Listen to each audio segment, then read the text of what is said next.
Hello.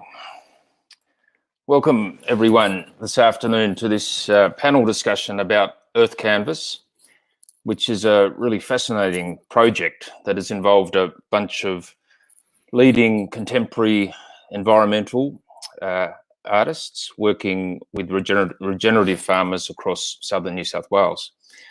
My name is George Main. I work as a curator at the National Museum of Australia in Canberra, and I've long had an interest in regenerative agriculture and what this really vibrant movement has to offer us all. I'll begin today by acknowledging that I'm sitting here in the country of the Ngambri, Ngunnawal and Ngunnawal peoples, and I pay my respects to their elders of the past and the present. I also acknowledge that the farmland, which is the focus of today's discussion, lies in the country of the Wiradjuri people. And in the context of this Earth Canvas project, this acknowledgement of country, to me, seems to have a really particular resonance. Across Australia, as we know, the sovereignty of traditional owners over their countries was never ceded. Settlers mostly took the land by force, often after many years of warfare. And this violent means by which settlers seized Indigenous lands imposed wounds and traumas that continue today to cascade down through the generations. And of course, we're almost at the end of NAIDOC week. And the theme this year is Always Was, Always Will Be, which asserts the endurance of sovereignty that Indigenous people hold over the lands and waters of Australia. So there's a lot of unfinished business here in Australia. And today we're going to learn a bit about regenerative agriculture. And that word regenerative means different things to different people. And I'll be asking the panelists how they define the term. But to me, it's a really interesting one in the context of NAIDOC week and our pretty brutal history. It implies that there's been some sort of a rupture, a process of wounding in our past that can be tended to and possibly overcome to some degree. But of course, regenerative agriculture can't solve all of the social and ecological problems that colonisation brought to Australia. But its recognition of a history that damaged land and people, and its agenda of bringing life back to country through fostering webs of connections and relationships, allows us to take a step towards a future that is hopefully more just and equitable. So before we kick off the discussion, I'm going to introduce the panel members, all farmers and artists who've worked on the Earth Canvas project. I will begin with Gill Sandbrook. Hello, Gill. Hello, George. So Gill is the founder of this wonderful Earth Canvas project. She has worked as a rural and freelance journalist in Australia and South Africa. For 21 years, she worked with David Taylor, managing Pujanook Merino Stud at Jerilderie. In 2003, Gill established Natural Instinct Wool, a manufacturing and marketing company that produced woolen corporate wear. And today she manages Bibaringa, a cattle property near Albury in southern New South Wales. And on Bibaringa, Gill's planted more than 70,000 trees, which is an extraordinary figure, over the last 13 years, and runs the property along holistic management principles. And soon we'll hear from Gill about how this fantastic project came together. I'd also like to introduce John Wolseley. So John Wolseley is one of Australia's most eminent artists of places and their dynamic ecologies. Hello, John. Hello. How are you today? Oh, I'm very excited. Good. So since arriving from England in 1976, his work in watercolour, drawing, printmaking and installation has explored and captured the intricacies of the living systems in which we are all enmeshed. John describes himself as a hybrid mix of artist and scientist, one who tries to relate the minutiae of the natural world, leaf, feather and beetle wing, to the abstract dimensions of the Earth's dynamic systems. His work, which is held in all Australian, state and national galleries, has received numerous awards and prizes over the years. And a few years back, I was really lucky to see Midawar Harvest, which is a beautiful exhibition at the National Museum in Canberra. And that exhibition explores the plants of northeast Arnhem Land, where John's spent a lot of time painting with Yongu elder Malcolm Wirpanda. And yeah, it's a great show. And for the Earth Canvas project, John spent a lot of time on Gill's farm, Bibaringa, and today he'll show us and speak to one of his great works that he produced there. I'd like to introduce Tony Nott as well. Hello, Tony. Hi. So Tony has a Master's in Fine Art from Sydney College of the Arts, and his work also is held in national and state collections across Australia. For the past 40 years, he has been a keen photographer, has operated a commercial and fine art practice, and has worked as an art educator. He's a former senior lecturer at Charles Sturt University and today lives on a farm near Albury. And Tony has played a really critical role in this Earth Canvas project. He's been documenting through his photography all the interaction of artists with farmers and with farmland, and he's recorded interviews with all the participants. So he's got a really deep and thorough understanding of the processes that created this great show. And he'll be sharing some of his insights a bit later on and showing us a few of his photos. And now I'd like to introduce Michael Coughlin. Hello, Michael. Hello, so Michael, George. How are you? So Michael with his wife. Sorry, I cut you off there. Just looking forward to this afternoon. Great. So with his wife, Anna, Michael runs Mount Narranarra, a cattle property near Holbrook, also in southern New South Wales, as all these properties are that are in the show. And since first undertaking training in holistic management in 1998, Michael and Anna have steadily turned their large enterprise into a successful model, an inspiring model for the regenerative agriculture movement. And over the last couple of decades, their cattle and their land has become much healthier and more resilient, and they've witnessed this really striking rise in biodiversity across the property. And I was interested to read that two listed endangered species have returned to the place. And today, Michael will be introducing us to his property and talking about the painting work that was undertaken there by Jenny Bell, who's another of the Earth Canvas artists who isn't joining us today. And finally, I'd like to introduce Joe Davenport. Hello, Joe. Hi, George. So Joe is a multi-award-winning contemporary artist who lives and works on the Murray River, just downstream from Albury. Joe completed a Masters of Fine Art at the Victorian College of the Arts in Melbourne and is represented by Flinders Lane Gallery in Melbourne and Art House Gallery in Sydney. And for this project, Joe worked with the Austin family on their property Mundalo, which is on the Murrumbidgee River, just downstream from Gundagai, upstream from Wagga. And on her website, Jo explains how the abstraction in her art allows for a layering of meaning, and that her paintings are never static, but contain an element of spirit, a constant striving for something just beyond the visible.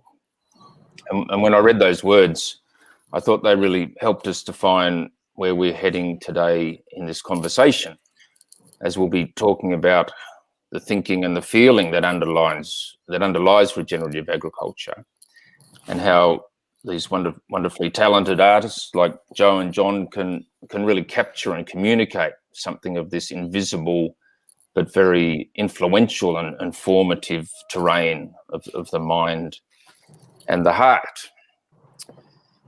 Now, before we kick off the discussion, we do have a very short film that'll give you a quick overview of the wonderful Earth Canvas exhibition, which is now open at Albury Library Museum. So if you're ever in the district, pop in and have a look.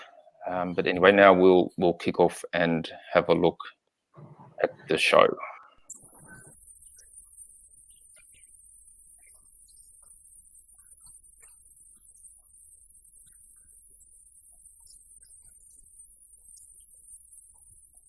Earth Canvas is a project that started in 2019 on the southwest slopes of southern New South Wales between the Murrumbidgee and the Murray Rivers. It involves 6 Australians leading landscape artists and 6 regenerative farmers in the region.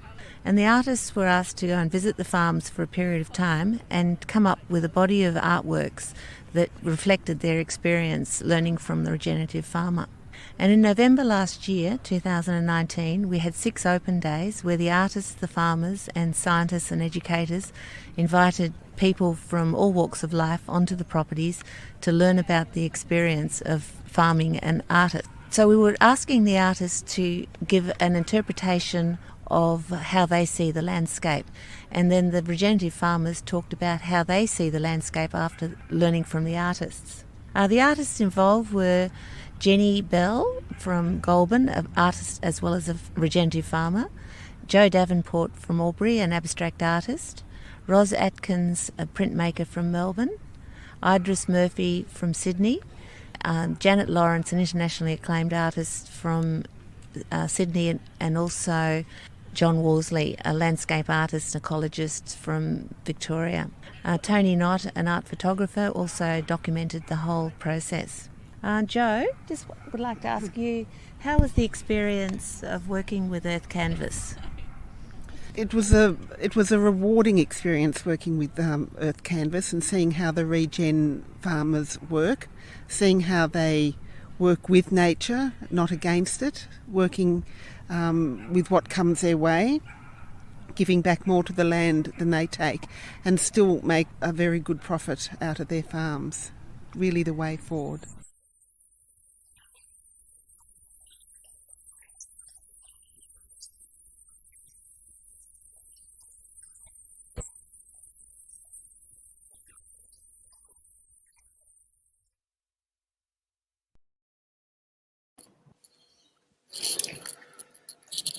Okay, so that was Gill there presenting in the little film, and we'll hear from Gill in a moment, and Joe also featured in that short piece. But before we kick off the conversation, I just wanted to invite audience members to send through any questions as the conversation unfolds through the chat function. And we're trying to make sure we reserve at least 15 minutes to answer those questions at the end. So send them through. Now, I might ask Gill, we heard a bit of an overview there of the project, but perhaps would you be happy to begin, Gill, by letting us all know what the term regenerative agriculture means for you, because it's a term that may be unfamiliar to many people in our audience. Regenerative agriculture is basically working with nature and within the bounds of nature, but also running profitable businesses at the same time, but giving a fair emphasis when you're decision making on the power of nature and working within the bounds. There's no prescription to regenerative agriculture. It's just a way of helping build the environment, cycle carbon through the natural systems, and working in a regenerative way. Yeah, okay. Great. And what inspired you to develop this project? A number of things. I was working with a group of 40 people from Albury in an art investment group for 10 years, which was very successful. So I learned through that a lot about art, which I didn't know from a buying perspective. I'm not an artist as such. And I learned to look at things in much deeper detail. I looked at colours. I saw more colours than I actually recognised. And then I started to look at the landscape through the eyes of the artist, looking at negative spaces rather than the positive spaces, or the spaces between matter, looking at the small little beetle lines that John Wolseley actually got me to look at those sort of details. But also, I've got 2 sons and nieces and nephews, and there seems to be a point in time around their university time, and I'm going overseas, coming back, and they're looking at the world from a different perspective. And they were coming and sitting in my garden room and telling me about their life and things, and totally concerned about climate change. to the point that they were feeling disempowered and they were throwing the blame back on my generation. And totally understood this. And that really did motivate me to try and connect urban to rural communities, and also my experience with artists through ArtStream to try and engage some of the artists that I've become friends with and learnt about during that 10 years of that program, and get them back onto farms, because they didn't really know what the farmed landscape was all about. So I really, that was probably one of my biggest passions at the moment, is trying to re-engage everybody in the climate debate, because I think it's not up to the farmers, it's not up to the governments, it's up to every person on the planet to do their bit for climate change, and we can only do as individuals what we can do. So, don't take on, I'm not taking on the big issues, I'm just allowing people to come onto farms and seeing what we're doing and how we're managing. Yeah. Yeah, I remember speaking to you at Undalo at the open day, the Earth Canvas open day, and the way you were framing this project and really the broader project of regenerative agriculture in terms of hope, that in the face of the, this unprecedented challenge of climate change, there's an awful lot of hope in this movement. So which makes it relevant to all of us, I think. Absolutely, George. Regenerative farming is about using the natural resources that we have.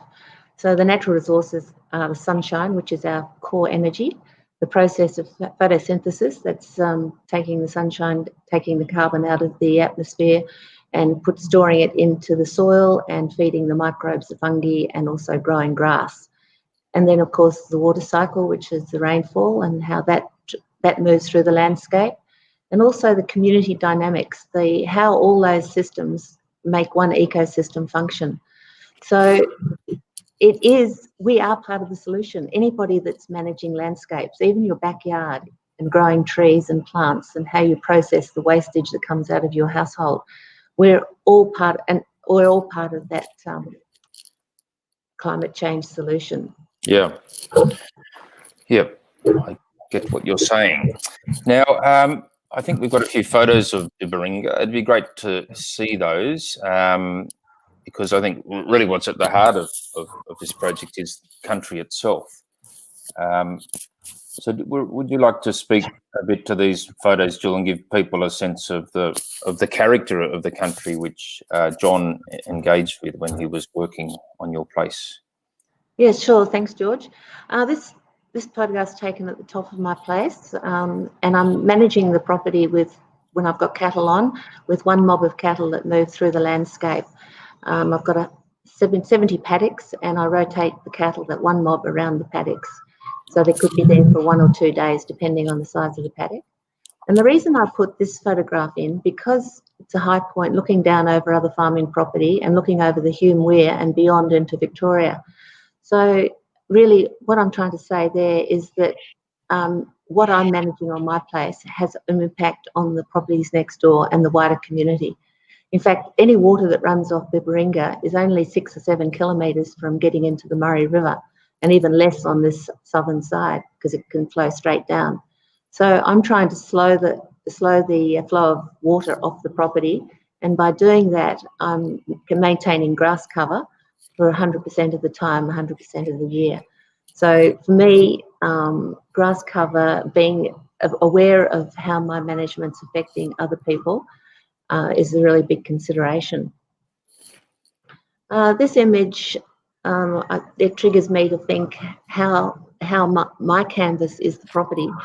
But essentially, every mark I make on the property could be a road, a set of yards, building a dam, putting a contour in to slow the water in higher places so it doesn't get into the gullies and cause erosion, or the way I manage the livestock through the property.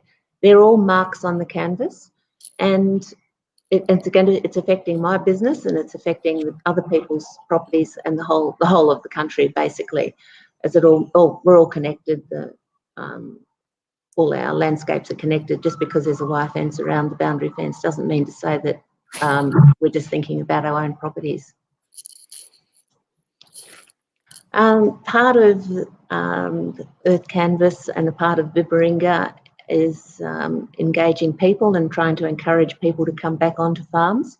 So the Earth Canvas has been running a series of workshops. Some of them we've had up to 100 people, which is about as big as the facilities can take, just talking about regenerative agriculture, water, and more theory type days with engaging politicians and bureaucrats from the local land services as well as higher up the chain.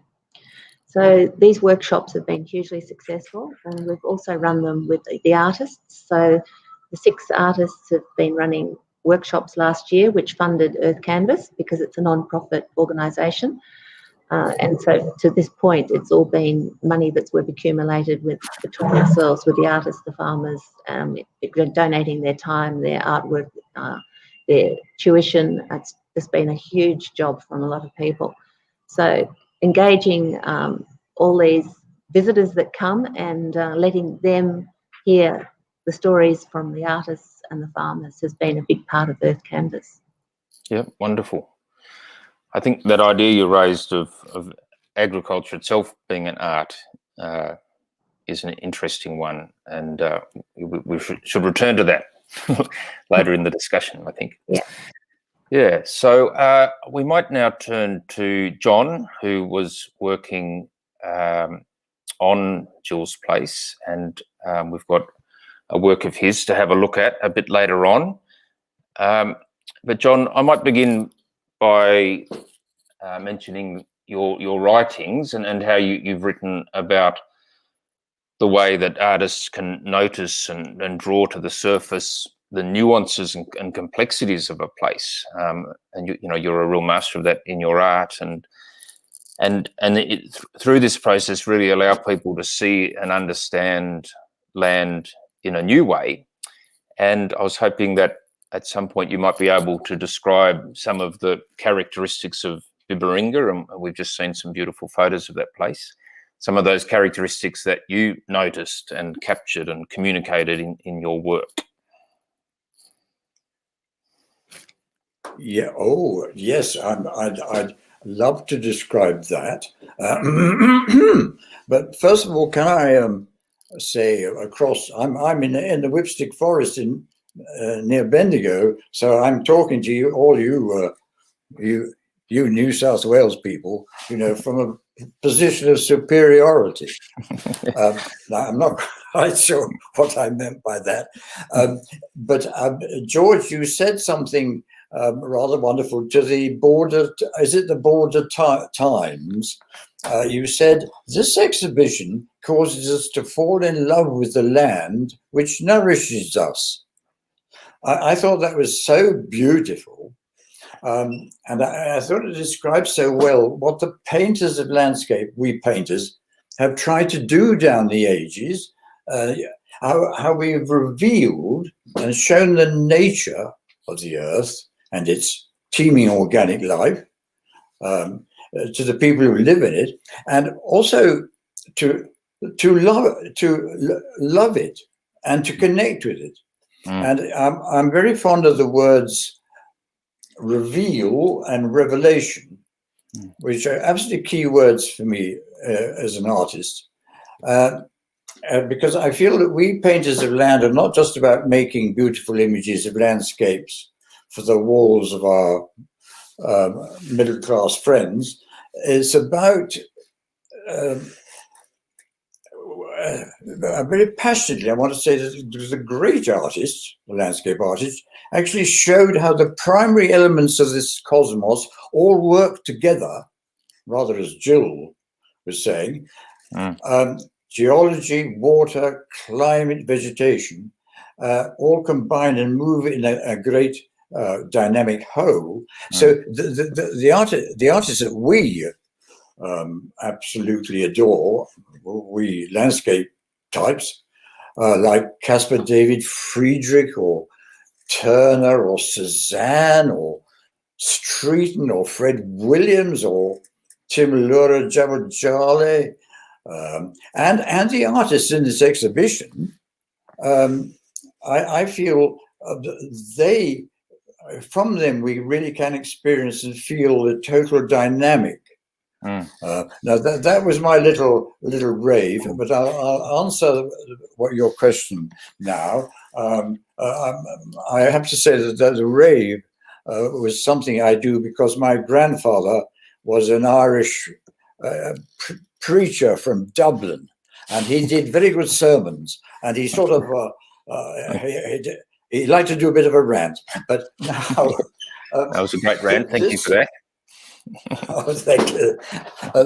This actual project, which has been so exciting for me, was for me about looking at those vital energy flows and primary landscape forms, which you can find on this kind of land. Now, so in the paintings, and I'll put one up in a minute, I've concentrated on 4 fundamental land forms or configurations.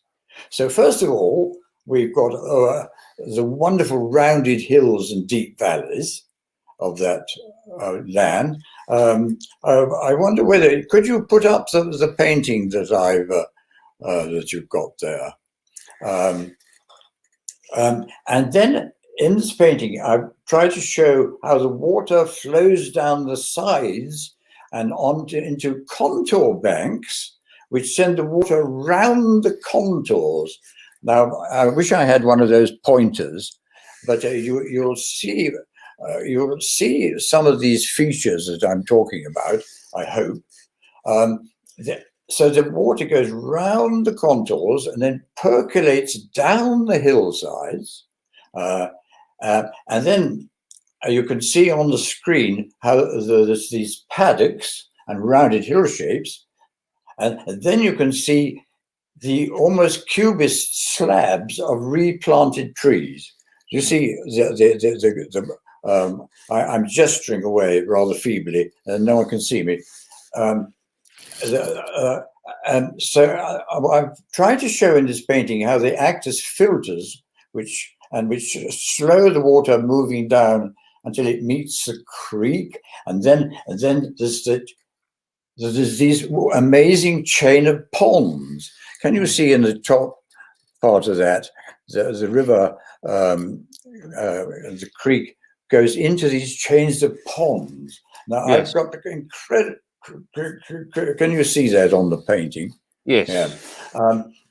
Now, these are incredibly exciting for me because they have these aprons of Phragmites reeds, and the water goes into them, and then it goes out into spongy wetlands, which when you see the painting, you will see. And then I can hope you can see the water moving into the next linked pond. And so these kind of chains of ponds I describe as my, very pompously, as my third primary landscape form or structure that are in these paintings. And then, well, it's because I've discovered how important this kind of slowing down of the water is, and these kinds of ponds, because this farm, like so many other farms, the water went really like down drains and out to the sea. And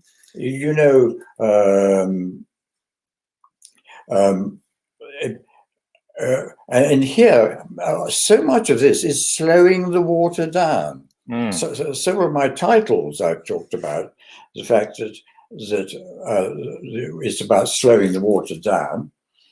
Now, the next thing that I've got in here, oh yes, well actually, I wanted to say about this chain of ponds that it's a form of which is called anastomosis. Now, anastomosis is a kind of form which in in a lymphatic drainage systems of the body, and it's in all manner of plants. And this has been absolutely fantastic, because I've actually been drawing some of the plants which have this system. Yes, so that's what would you like to ask now? Well, I just wanted to make a comment that there's great beauty, isn't there, in the ideas and the processes of slowing down that water of the country, holding the water, filtering it, the land coming back to life. There's a beauty in that, and then you're really drawing out and communicating something of that beauty, as well as communicating something of the intricacies of that process in your work. And what a transformation from the sort of country that you described as it was before Gill took it over to what it is now. It's there's a lot of beauty in that story that you've told. Oh, lovely. I'm glad you said that, because the last thing I wanted to say related to that, and that was that one of the other exciting things about painting this land is that the soil, because of the slow water and because of the regulated grazing and because of the no ploughing and all of these things, is so rich and is full of insects, mycorrhizal funguses, and all the enormous variety of herbs, which in fact means that the beef from there is 10 times better than the beef from the factory farms. But behind me, can you see?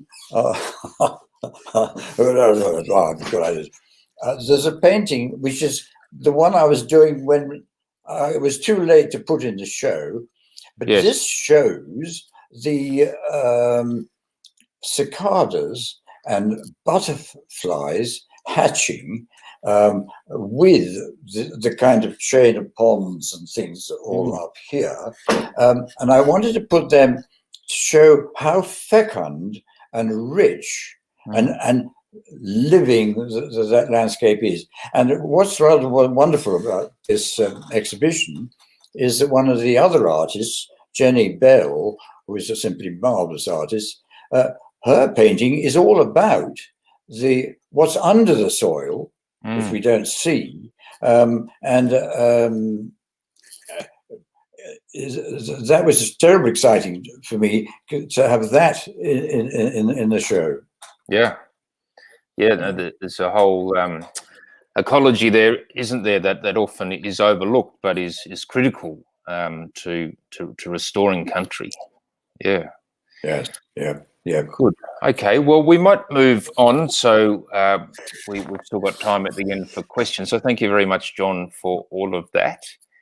I might just turn to Gill now and ask for your response. And as we've been seeing demonstrated here, as John's been talking and showing us his work, he's a real master at observing and documenting and communicating that detail and that beauty of ecological activity that can come back to country when it's tended to in the appropriate way.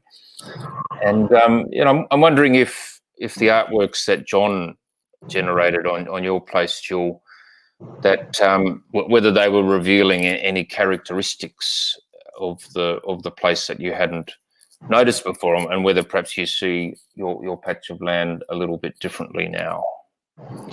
I certainly do. It's been just an absolute honour working with John, and he's spent quite a bit of time at Bibberinga over the last couple of years. And I'm sitting here in the library now surrounded by his beautiful oils, which normally he works on paper.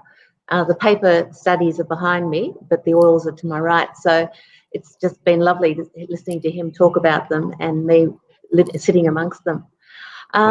So John's taught me so many things, but one of the really a light bulb moments when he was talking about bamboo and talking about how he actually connects with the landscape. And he said, if I'm drawing bamboo, I have to draw and draw and draw it until I become the bamboo. And just him saying that, I immediately connected what he was talking about, because so often I'm traveling around the farm just picking cattle or, you know, planning something, doing whatever, and I just become totally absorbed in where I am, and the whole world could be blowing up, but I am right where I am in that moment, and I'm actually focusing on the farm, being creative in my ideas. And often then I might just get a fencer or an excavator to come in to do some work on a contour to try and slow water down. And I just have such a clear vision of where I want that to go, because I've actually connected with the landscape. Mm. The other interesting thing John got me to look at is the landscape, and he touched on it just now, is how it reflects into the human body. So he looked at the stream that goes through my property as the spine, and then the kidneys and the lung and the heart are all connected there. So it's a lot about loving where you are, loving what you're doing, connecting with people, and just embracing the beauty that nature actually gives to us as farmers. I mean, I could not think of a better profession to be in as to being a land manager and a farmer. So rewarding. Yeah, I mean, the sense that I get from hearing you and John talk is that there's a real dialogue at play, isn't there? That the country is communicating in a way like it's communicating its beauty, its complexity, and there is a way that we can engage with it on those terms, like honouring its power and its complexity, and responding to its needs and its voice, and that, you know, perhaps is something that is quite key to the regenerative agriculture movement. It seems to me, at least, that understanding that we can enter into this reciprocal dialogical relationship with country in a really respectful, humble way. Absolutely. And it became very clear that Aboriginal people, artists, and now regenerative farmers, we actually have a very similar language. We actually talk different words, but we have a similar understanding of the connectivity and being in the landscape, and the landscape being part of us. I remember when I first came to Bibaringa, when we were looking at purchasing it, it was during the 2007 Millennium Drought. It was grossly overstocked. It was a rundown property, which is exactly what we were looking for. We weren't even 100 metres in the gate, and we looked at each other and said, this place has got something special. Now, it looked terrible, and it was a terrible time to be buying a farm, but it was certainly an opportunity, and we saw that. And just being able to work with the planting of the trees, or actually right in the beginning, we had an aerial map with an overlay on it, and we had coloured pens, and we drew on that overlay of the photographic map and became creative, because we really didn't know where the boundary fences were. We didn't, we looked at it as a bare landscape and just looked at the geographical portions of it. And we did our painting, and I was amazed how quickly that all came together from that original, what could be pseudo artwork. Yeah, fantastic. Okay, well, thank you very much, Gill, for those ideas and reflections. Just in the interests of keeping on time, we might move now to Michael. Hello, Michael. George. So, Michael, I think you might have some photos of your property to share, but before we have a look at those, I was wondering if you'd like to give your definition of regenerative agriculture. Yeah, it's well, I think one of the most important things about the term is that it's much more than sustainability. It's improving the soil, the biodiversity, water cycles, and all that John and Gill have just been talking about. So it's actually improving the land. It's not just keeping it in the present form. It's much more. Okay, great. And can you tell us a bit about your property, Mount Narranarra, and how you became interested and involved in regenerative agriculture? Well, we came at it from a business point of view. We decided that I had a really good friend who lived in Sydney, who was a Warren Buffett protege, and used to go over to Omaha to his AGMs, Berkshire Hathaway, and just loved Warren Buffett. And he gave me a couple of books, and I read them, and I became interested. I really wanted to make a really good business, and at that stage I probably thought that to do that I had to go to Sydney or do something off farm. And then I loved what I was doing, and I decided that we'd make our farm a really good business. And that's how we set about. And the more we looked at it, the more we read and travelled, and all what you do when you're trying to come to an end point, we decided that we had to we decided, as I call it, dumb our business down, and just make it concentrate on profit and real profit, and not trying to. We don't have any machinery. We just really dumbed our business down and trying to improve the land, improve the health of our cattle, and all the biodiversity and everything that goes with it. Yeah. I mean, I think it's fascinating what you're saying about it's, hard-nosed business decisions here that are being made to create a, really successful enterprise. And, again, this isn't a sort of a fringe movement, the regenerative agriculture movement. It's it really can, promise change on a broad scale and for many people. So it's great to have those insights from you. But let's have a look at the big artwork that Jenny Bell created on your place, and can you tell us a bit about how it was displayed on the property at your open day, and how big it is, because you can't really get a sense of that from the picture here. Well, it was displayed in one line, linearly, not on top of each other like that. And it was in a shed, a machinery shed, which was basically empty because we don't have any machinery. And it was on the wall, 800 metres from where Anna and I live. And Anna and I had no inclination of what Jenny was doing. When she first came and spent time with us, she spent a lot of time sketching cattle, sketching calves.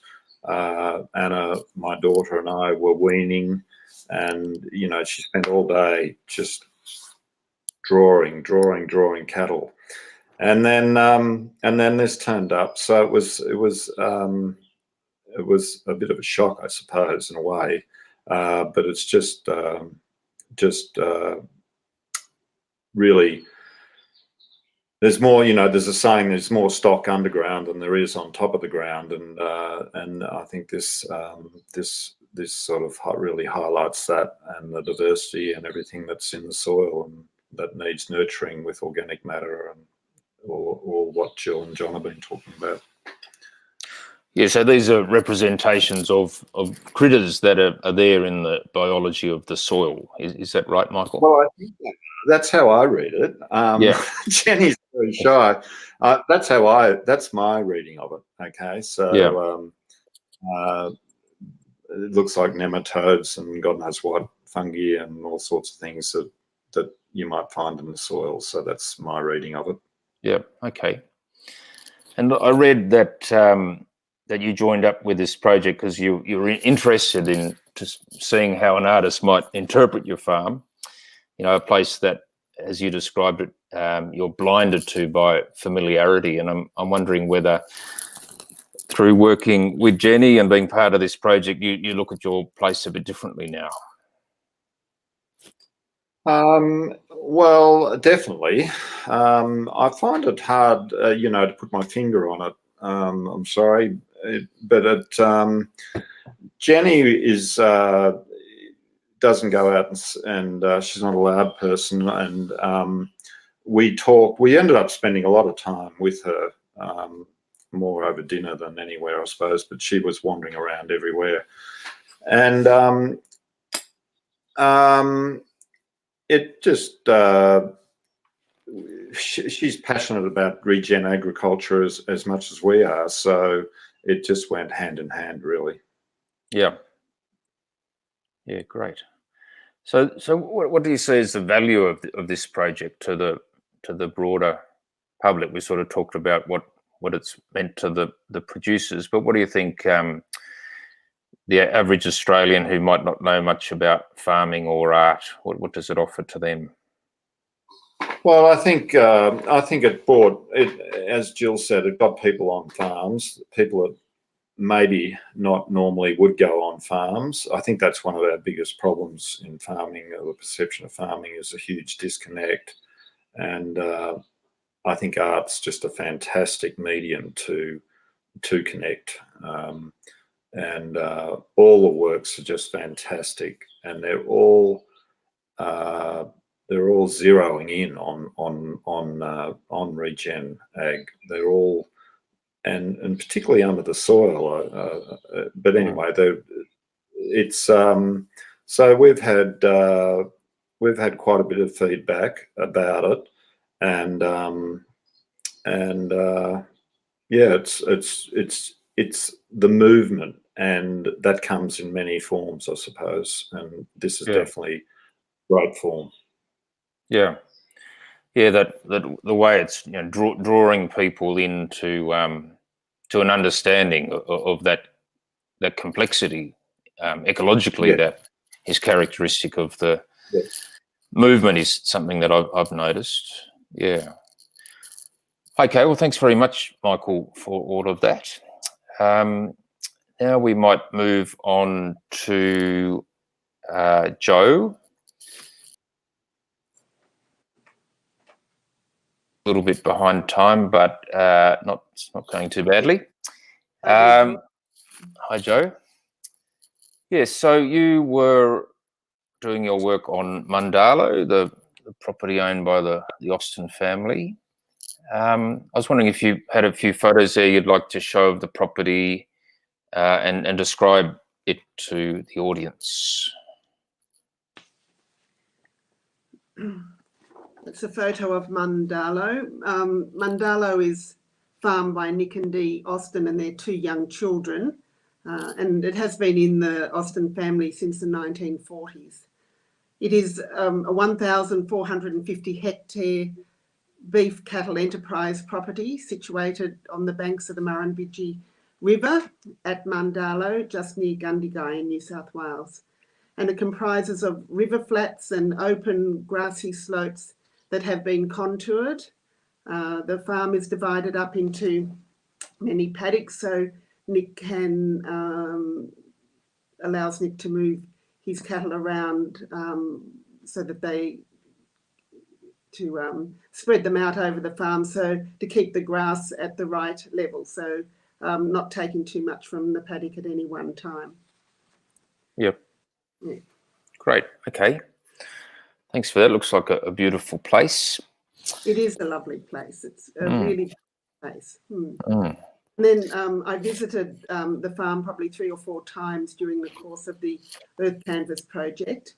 And when I first arrived on the farm, I asked Nick if he would take me to the special places on the property, what he thought were really special. So we hopped in the car and we in the 4-wheel drive actually, and headed off over the paddock and followed the river until we came to this amazing a rocky big granite boulder outcrop on the top of the hill, perched up very high. It was just on the edge of the river, so the bank of the Murrumbidgee River, there was a long way down. You might have seen in one of the previous photos that you could just see how high that bank was. Yes. Yeah. And there's just no doubting the significance of it being a special place. It was just the minute that I drove up there, immediately you could sense that the sense of connection, that you just knew that this had been a meeting place and a gathering place for the millennium. And this is where I did my paintings from. Okay, so they're all from that point on the property. Yep. Okay, I thought it might be interesting to hear from you what regenerative agriculture means to you, seeing it means different things to different people. Did you sort of develop a bit of a sense of what it means during the course of the project? Well, I did. When I was first asked to be part of the project, Gill asked me to be part of the Earth Canvas, and I just thought, I wasn't really sure how I was going to portray that in my work at all, and I thought about quite a few different ideas and installations and things like that, but they weren't working, so I decided to go back to my painting. And around this time, it was a time that we had that devastating fish kill in the Murray-Darling river system downstream, where there were over 1 million fish were killed, dead and dying, all for the sake of not enough water being left in the river system. There was a lot of water down that area taken out in irrigation, and this formed part of the reason why all these, this happened. Yeah. So on Mundalo, they don't take, and I don't know about other regen farms, but on Mundalo, even though they've got the Murrumbidgee River running, bordering their property, they don't take water out of the river for irrigation. They use different techniques, the techniques of contouring the land that Gill and Michael were telling you about, to slow down the water. So as it trickles, when it rains, it spreads and trickles down the hill, and they're spreading it out. And it also, because it runs a lot slower, it gives it time to soak into the earth, and you get a much better grass crop from this. And doing that, it also holds onto all the topsoil. So as the water's running through the property, it's not taking any of the topsoil with it. So by the time it does trickle back and hit into the river, well, it's filtered, it's very clean, and it's free from most pesticides and chemicals. And this allows for a really healthy river system, and where fish and other life under the surface can really flourish. Yeah. Well, shall we have a look at some of your paintings, because I think fish appear in at least one, don't they? Yeah. In the first one there should be number 11. Yes. So this is the painting that I did right at the very start of Earth Canvas, and it was talking about how when regen farmers use their techniques, that the water is kept clean, and different species, like Michael was saying, different endangered species find their way back onto the land and into the river. I called this painting Beneath the Surface, because with regen farming, that's where it all starts, not only beneath the surface in the water, but beneath the surface in the soil. That's the important part, where it all starts. Beautiful. And what do we see here? This one's Mundalo, and this was the painting, the large painting that I finished. It's nearly 2 meters square, this painting, that I finished for the Mundalo, and that was at the end of the Earth Canvas, just before the exhibition opened. Yes, I suppose when Nick and I decided for the open day, when we were asked to come up with a theme for the open day, Nick and I spent a lot of time working out what we were actually going to do, but we came up with that we really, Nick's idea that we should talk about the elements, the earth, air, fire and water, and how that illustrates, how it's illustrated in regen farming. It illustrates that, that farmers have to work with nature rather than imposing their will against nature. They have to learn to just roll with what nature brings along to them, and and to use those. So I think there's some other little photos there. We decided that I would work with the earth using charcoal out of the fire on the property, just near the top of that big bank there. There was a lovely fire that a campfire that I used. I used the water out of the river. There's some soil smeared through that, and these were my preliminary drawings for that's another one. So I would also use a lot of tipping and pouring of water and just seeing where the water ran and as it ran down over the page. So trying to get the feel and the essence of the land. Yeah, I think that's really striking how you're using those materials and really drawing on the character of the place, almost like you're collaborating with the place to create those works and allowing that patch of country to express what it is in your artwork. And yeah, and the colors are interesting. I mean, there's a bit of a contrast, isn't there, between using those really earthy textures and colors and pigments from the place itself, and then some of those more vibrant colors that you might see in a wild sunset or something. But the property there, I mean, the charcoal is the color that it is, and the earth is that color, you know. So I was there using the elements in that way. But I also, in my major work for the show, they were the preliminary works. In the major work, I really wanted to have a real sense, you know, of the essence of the place, of the spirit of the place, the joy and the joy that it gives you when you're standing on a property, when you can feel that things are working well. You know that nature is doing what it was supposed to do, that you can feel the softness of the earth under your feet, and you can see the ground cover on the, you know, on the ground.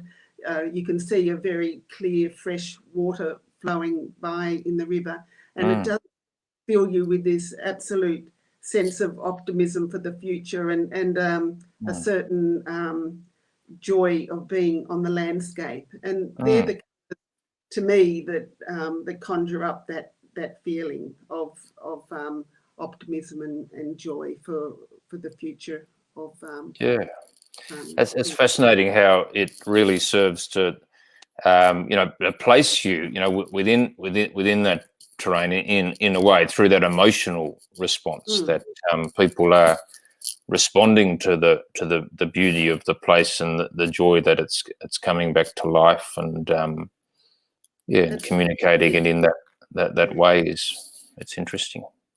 Well, it's a complete opposite feeling to the feeling that you get when you're confronted with photos of dead and decaying fish in the river, like how that, we were talking about how that affects your mood. You look at that and you can just feel the energy draining out of you and just think, what are we doing? But when you see something working as marvellously well as these regen farms do, it does. It just it lightens you. There ways we can live that can bring about some good in the world. That's right. Okay, well, thanks very much for all that, Joe. I might move on to Tony now. Hello, Tony. Hi, Joe. Hi, George. Yeah, I mean, as we discussed earlier, you've had a really deep involvement in this project, and you're a farmer yourself. So yeah, I was wondering if you'd like to share what the term regenerative agriculture means to you. Well, regenerative agriculture really is a very broad church, but so it's not really prescriptive. The bottom line is that as long as your biodiversity is increasing, you're actually regenerating something. And like Michael said, it's not about sustaining something, it's about regenerating something. And so your biodiversity really needs to be increasing. Most of farming practice since the very early Stone Age has been about eliminating things out of the environment to make the environment more comfortable, produce more food.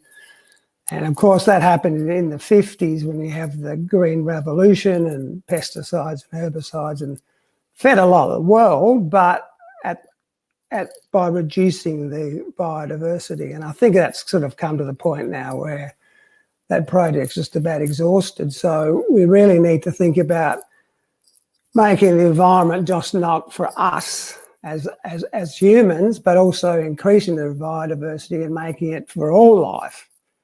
And to me, that's what regenerative farming is about. Yeah. Okay. Yeah. Okay. They're that real sort of diversity and abundance and inclusion. Yeah. Yeah. Yeah. And that's the work that I took, the photographs I took, I tried to look at the theme across all the farms.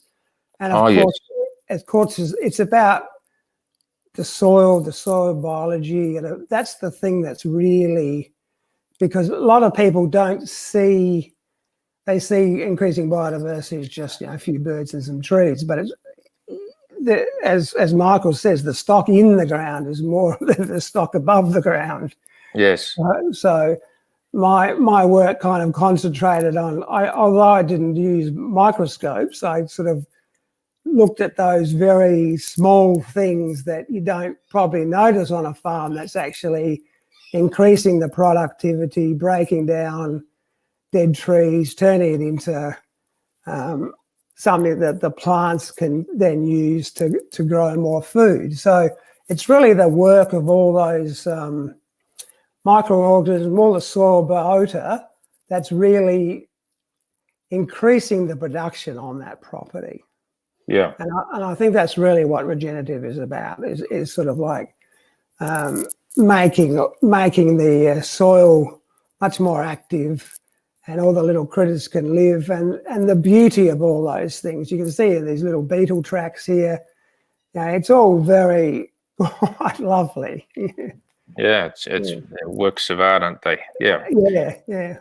So it was really the activity in the soil that seemed to be a really common focus as you visited all those farms. And well, it's the increase in biodiversity, and most of that increase in biodiversity happens where you can't see it.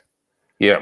And that's what I was really interested in. People in this sort of who are not really familiar with it might think, oh, it's growing a few trees and all those big animals that you see, the birds and furry things, but it's really about all those soil biota, the fungi, the little bugs they're the ones that are actually making your production really work.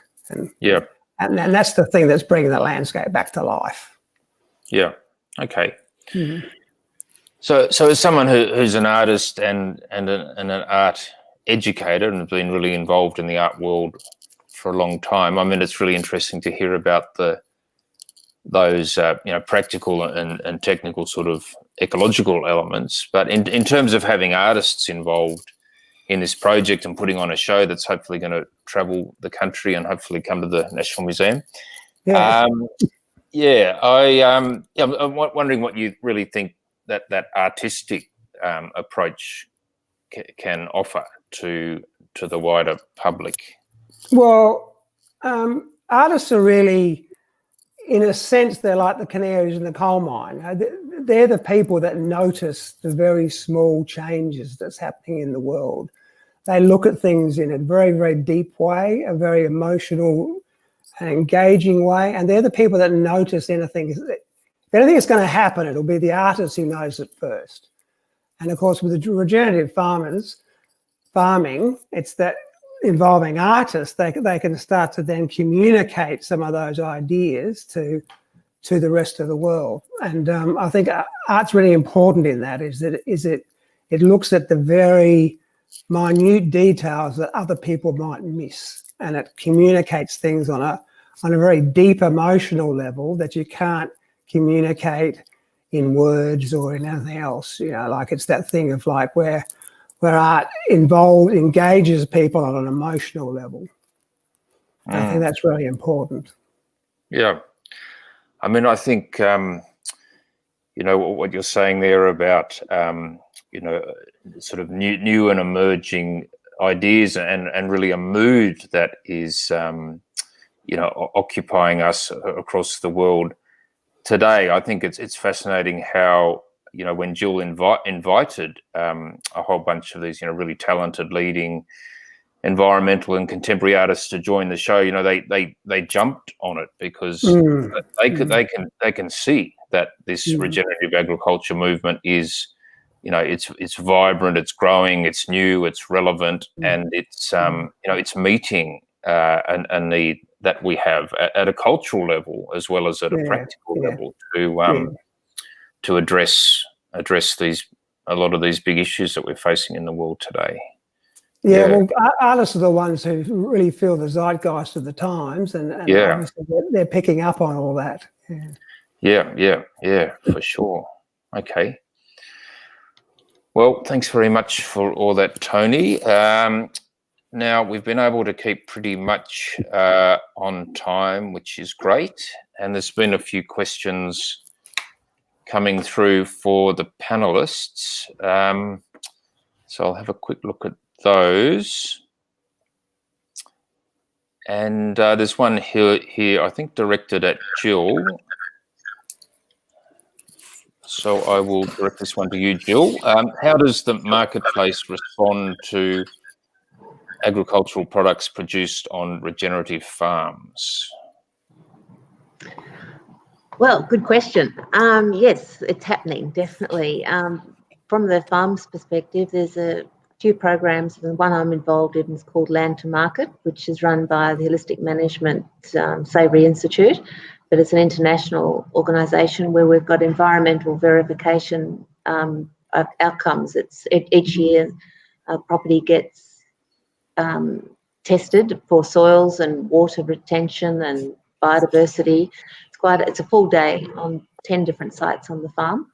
So that's what we're doing to try and promote some sort of classification that becomes commercially identified.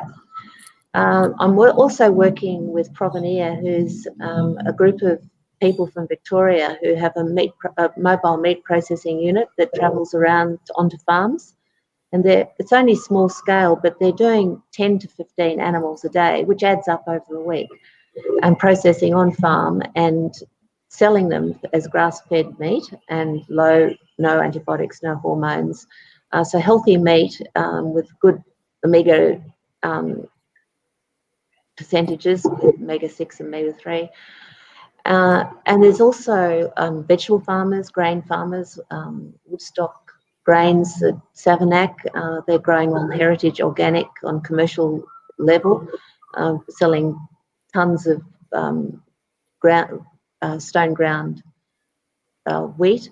So there are a lot more products coming on the market. So going to local markets, going to supermarkets, health food shops that are selling these products, or going on farm and finding out local producers that are supplying them is one way that consumers can show their interest. And sometimes you don't have to pay much more to get a nutrient-rich food that's going to absolutely put life back into your family and children. One of the big reasons why I went into regenerative agriculture was because some of my children had some food issues, and that certainly got me thinking about the quality of the food that they are eating, and it's followed through to their two very healthy boys now. Okay, thanks, Jill. Michael, did you want to make any comment there about the marketplace and how you market your beef? Yeah, well, just detailed, Gill. Some of the big players, you know, JBS and those they have a grass-fed, no hormone, no antibiotic audited standard now, and another company we've been dealing with is Greenham's, which is a family company that are fairly big, and they do the same, and they also have an animal welfare standard, which may be a bit rubbery, but so it's coming about, and they're interested. Greenham's are interested in what Jill was talking about, the savoury land to market program, but they won't do. Those companies won't do that. They'll just modify it and make their own arrangements. But that's okay. It's changing. So the grass-fed market is just fantastic at the moment.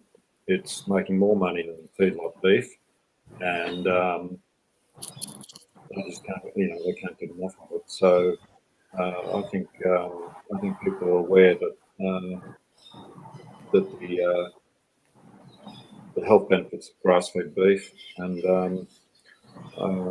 if we can get a standard on regen or the land to market type thing in there, I think it'd be improve it even more. Yeah. Can I just add to what Michael's saying? From being a regenerative farmer, one of the things is we tend to have lower cost of productions because we don't have the high inputs. So we don't really have to sell our produce for much more, and we're still making good profit at the end of the day.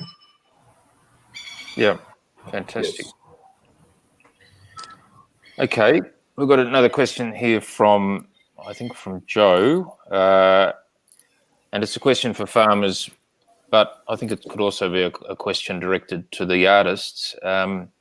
And Joe asks, would any of the farmers be prepared to comment on a sense of the land speaking to them in new ways as they have changed their practice? So again, that idea of dialogue and as the country itself comes back to life, how that influences your farming and possibly, how the artworks are influenced by that dialogue. Would anyone like to respond to that one? Okay, I'll have a go. I think Joe mentioned joy. Joy, the joy of living and the joy of what the landscape can give. And I think a lot of regenerative farmers have shown in research done by ANU and Mark Gardner from up at Dubbo that the quality of life that regenerative farmers have is actually on a scale higher than the average farmer. So we're spending more time with our family, we're having holidays, we're valuing the quality of life that we live.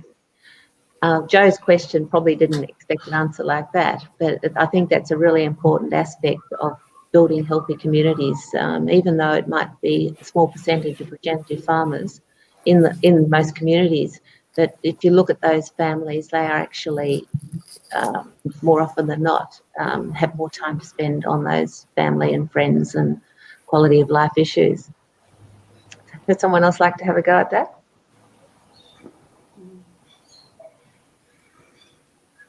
Yes, I agree, Jill, entirely. And I think the stress. We were very much conventional farmers when I left school, and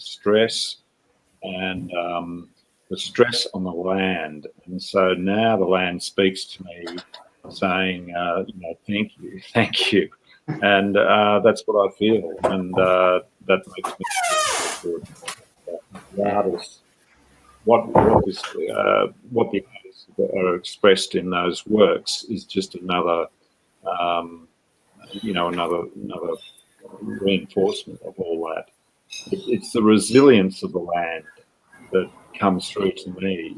So if we get a dry time, it doesn't seem to worry our business, or doesn't seem to threaten our business like it used to 20 years ago. Yeah, I think because we're pretty in touch. Most farmers are in touch with what's going on around them, and we live with climate. That's probably our biggest risk, that we live on a day-to-day basis. So we are in touch with it where we are, but we also, as being regenerative farmers, we respond quite quickly. So if we're watching a drought, and we'll respond and destock, or in a good season we'll increase stock, or sometimes we won't have any stock and just allow the, in my case, it's what's happening at the moment. I'm just allowing the property to have a break. So it's basically gone to church for a while and staying there until I can see some profit to buy back into cattle or get some adjustment cattle on. So I'm not concerned about that, because I'm building soil and giving all the grasses an opportunity to seed down. So I'm listening to the landscape in that respect. Yeah. Okay, there's plenty of questions here, and we've only got about 10 minutes, so I'll keep going with reading some of these out. We've got a question here from Doreen, who asks, how is this method different from permaculture? So I don't know who would like to answer that one. Maybe Tony, would you like to give that a go? Well, in a sense, permaculture is a subset of regenerative farming, if you know what I mean. Yeah. It's all about increasing biodiversity. So it's horses for courses. It depends on what you want to do. So permaculture is sort of aimed at a smaller enterprise, but it's really, as long as it's increasing biodiversity and things like that, and increasing soil carbon and all those sort of things, it's regenerative. So, I think, sorry, you go, Jill. It could be biodynamics, permaculture, holistic management, natural sequence farming, keyline farming. There's so many ways you can do regenerative farming. I think Charlie Massey, in his book Call of the Reed Warbler, had a bit there on permaculture, and it's a really good book that outlines the different discourses and dialogues and ideas through the years that have led to this movement, which is now being termed regenerative agriculture. And you get a sense in that, I think, about how inclusive the movement is, the great respect and engagement a lot of regenerative farmers have with Indigenous people, and also how it's not just about grazing. We've also got, cropping systems that are based on these principles as well. So it's a really good book if anyone wants to read further on this topic. We've got a question here from Naomi, and I think it's interesting because it's an urban sort of focus here, and we've been talking about those connections that regenerative farming can create between people who aren't involved with farming and with farmland and farmers. Could we invite street artists to regenerate city landscapes to bring awareness to regenerative farms and practices? So perhaps Joe or John, would you like to perhaps say a few words about what role art might play in an urban setting that links in with this movement, whether there's scope for that? Do you want to go, John? I must say I'm very bad on anything to do with the city. I don't think I can. There are some rather amazing street artists doing paintings of endangered birds, like the size of a skyscraper. And there are actually some rather amazing young artists who are doing wall art. And I've sometimes thought that is the most wonderful way of showing people things like waders or all the endangered birds, and so that's the only thing I could think of.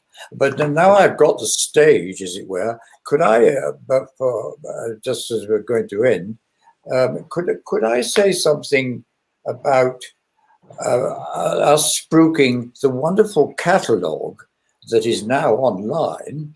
And so perhaps Gill or George, you could tell the audience how they could look at it, because in fact it addresses all these things we've been talking about terribly well. So Jill, I imagine that's available through the Earth Canvas website? Yes, and the Albury Library Museum or Albury City website too. So you can, it's right at the bottom of the link that people registered on. You just keep going down any of the links and you'll see it. It's a 41-page catalogue. Thank you, John. Are you going to, Joe might have something on the street art too. I didn't hear what John said. I just couldn't hear anything, but I'm hearing you all back again now. Street art. I think any sort of art is connecting us, to feelings, and I don't know, Jill, about that. I'd have to think about that a little bit more, but I just think art is just a wonderful connector, and that can show us new things in different ways, and I think the more art that we can get, and the more connection that we can get to people thinking about farms and property and where their food comes from, and I think it's a great great opportunity for people to put art wherever they can. Okay, so, thanks, Joe. I didn't hear the question. I'm sorry, and then I didn't really hear what John said, so I'm finding it really hard to reply to all of that. So yeah, no, that's okay. That was a good answer to a question you didn't hear. Yeah, and we've got a question here from Greg. There's two parts to the question. It's probably one more for the farmers in the room. So beyond increasing biodiversity, how do regenerative agriculture practitioners define and share their best practice principles? And is carbon farming developing with this as well? Tony, do you want to try that? Oh, we'll tell you, Mike. I can start with just saying, look, carbon farming is again a subset of regenerative agriculture. If you're not increasing your carbon, you're not increasing your biodiversity in the soil, because the very animals and microorganisms that are in the soil are made of carbon. So the more carbon in the soil, the better. Oh, what's that? John's phone. So yeah, that's all I'd have to say about that. Yeah.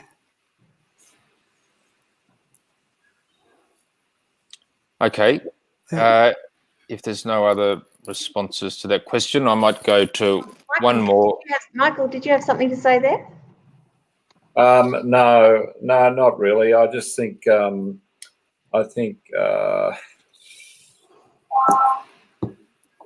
not really. I think Tony's doing really well, actually. Yeah, good. Okay. John's making too much noise. Okay, so maybe one last question before we wrap up for today. And this is a question that goes to that topic of connecting people with this movement. Another question from Naomi, and it's, is there a way that we can easily and quickly find out which farms are using regenerative methods? And she also says it would be great to have a regenerative label like we have an organic label. Well, there's grass-fed beef labels on the market shelf now, like Greenham's and JBS and Tees all have grass-fed beef and lamb labels, so that they're in the supermarkets now. Harris Farms, they're just about to come to Sydney. They're going to be stocking a lot of regenerative type products, organic, biodynamic. There's the Maloon eggs and Holbrook paddock eggs. Holbrook paddock's a local farmer, and Sam and Prue are part of the group that quite a number of the farmers in Earth Canvas are part of. So they're all grass-fed, grass paddock reared chickens who produce eggs. And also the Maloon Institute is biodynamic and organic eggs. They're from mainly going into the Canberra and Sydney markets. There's chicken farming, and there's lots of wild fish, of course. So there are a lot of products on the market. You just have to probably Googling. There's nothing like Google to go and find where your local suppliers of these are. But we do need consumers to go out there and ask their butchers and bakers and supermarkets to start stocking them and walking with your feet. That's one of the big things about Earth Canvas, is to not just have people sitting around going to marches and protesting about climate change, but actually walking with their feet and their consumer dollar.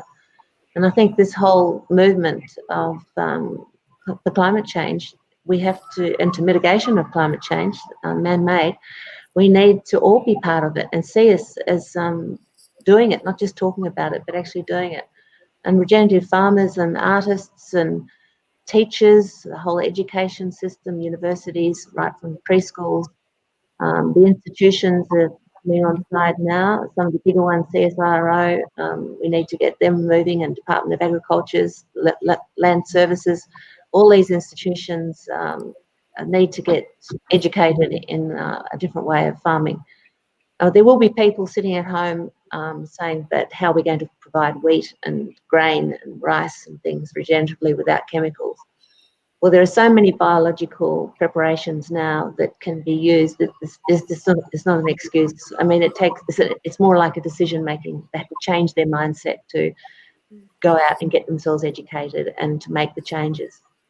They're slow, doesn't have to happen in 1 year, but just thinking about biodiversity and how we're going to build it and how we're going to build the world into a better place.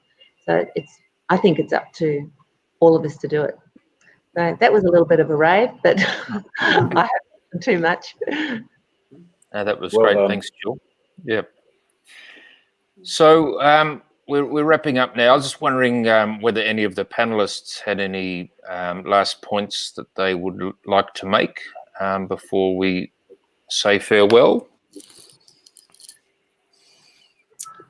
Well, I'd just like to say that I'd just like everyone to put love back into nature and to really empathise with nature and start to feel how nature would be feeling if someone was stabbing you in the back. And, look at the beauty and things and just absolutely appreciate it. And certainly artists can do that, farmers can do it, the birds can do it, and let's just all unite as one and get on and solve this problem we've got, because I do believe that we can. There are solutions.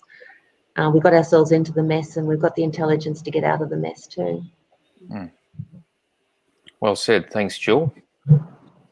Just giving back more to the land than you take out of it, Jill. Yeah. What do you think, John? Yes, I think so. But I think it's interesting when you say we've got ourselves into this mess with climate change and population growth, and especially climate change. I think that my view is that we're heading for the most appalling. That it probably is a disaster for the human race, but I think that this regenerative farming thing that we're talking about and treating the land in the right way will give the land, make the land into more of a bulwark to cope with the next 50 or 60 years. I feel that for me, this whole project, that's been one of the most important things I've been thinking about, because I've painted in the Atacama Desert in Chile where there was wonderful farms, and that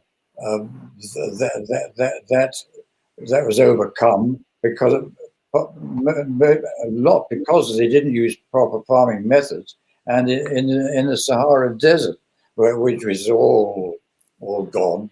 So I just think that the strongest thing I want to say about this project is that we are at least trying to make some kind of bulwark against the absolutely appalling changes which are happening. Yep. And farm for other species, not just humankind. Yeah. Yes. Well, I think that's probably a good point to close our discussion on, like acknowledging the scale of the issues that we're facing, but hopefully finding a way to approach what's occurring with hope and with joy and with love, and as I open the session, hopefully a more just future for us all and for the original custodians of the farmlands that we're talking about.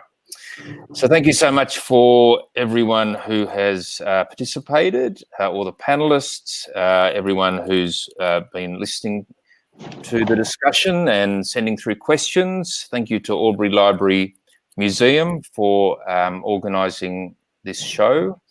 And thank you to Chris, our producer, who's been in the background making everything run so smoothly. So I'll say farewell, and we're going to end with a few photos and artworks so you can get even more of a better sense of what this project's been all about. So thank you, everyone, and goodbye. Thanks, George. I'd just like to thank you, George, for being so supportive of this whole project, and you've also helped in the background with the curation with Kate from Albury. And also your encouragement through the National Museum. I mean, that's definitely helped lift the profile of Earth Canvas, having your support. So thank you. Oh, great. Glad I've been of some help. Oh, definitely have. Thank you. Thank you, everyone. Bye all. Thank you. Bye.